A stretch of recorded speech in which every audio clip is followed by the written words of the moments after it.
Skandal PT Enron.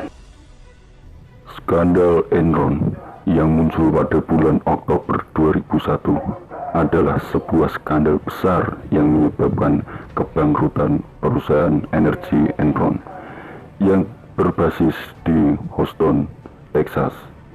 Skandal ini juga menyeret lembaga audit dan akuntansi Arthur Andersen sehingga harus dibubarkan, meskipun Arthur Andersen adalah salah satu dari 5 lembaga audit dan akuntansi terbesar di dunia saat itu.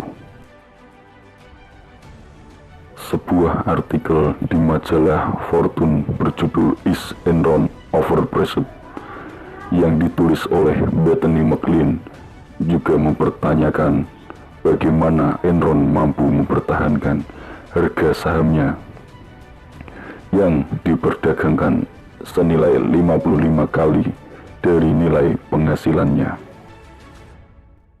McLean berpendapat bahwa analisis dan investor Enron tidak sepenuhnya memahami bagaimana cara Enron meraih keuntungan. Berdasar informasi dari Kenos, McLean kemudian juga meneliti formulir 10K Enron menemukan transaksi-transaksi aneh, arus kas yang tidak stabil, serta hutang yang besar.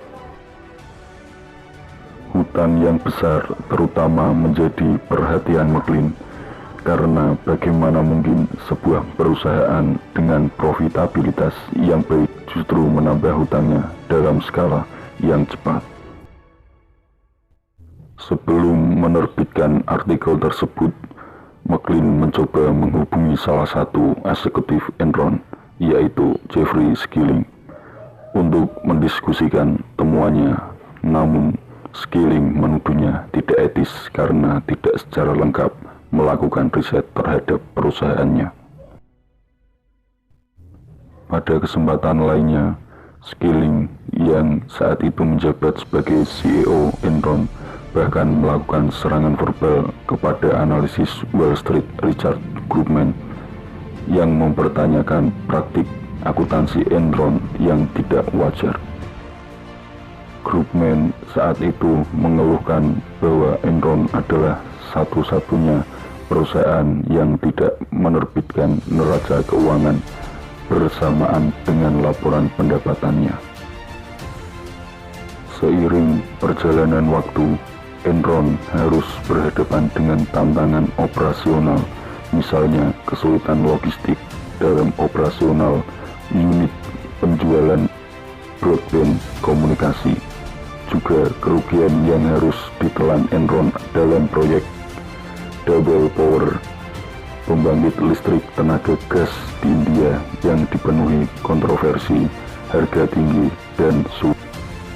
Enron juga harus menghadapi kritik terkait peran anak perusahaannya, yaitu Enron Energy Service, dalam krisis listrik yang menimpa negara bagian California pada tahun 2000 sampai 2001.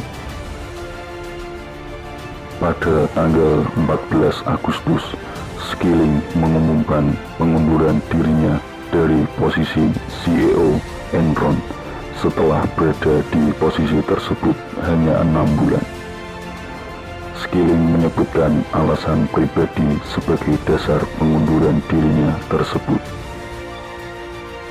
Namun, pengamat memperhatikan bahwa beberapa bulan sebelum pengunduran dirinya tersebut, Skilling telah menjual 450.000 lembar saham Enron miliknya senilai 33 juta US dollar.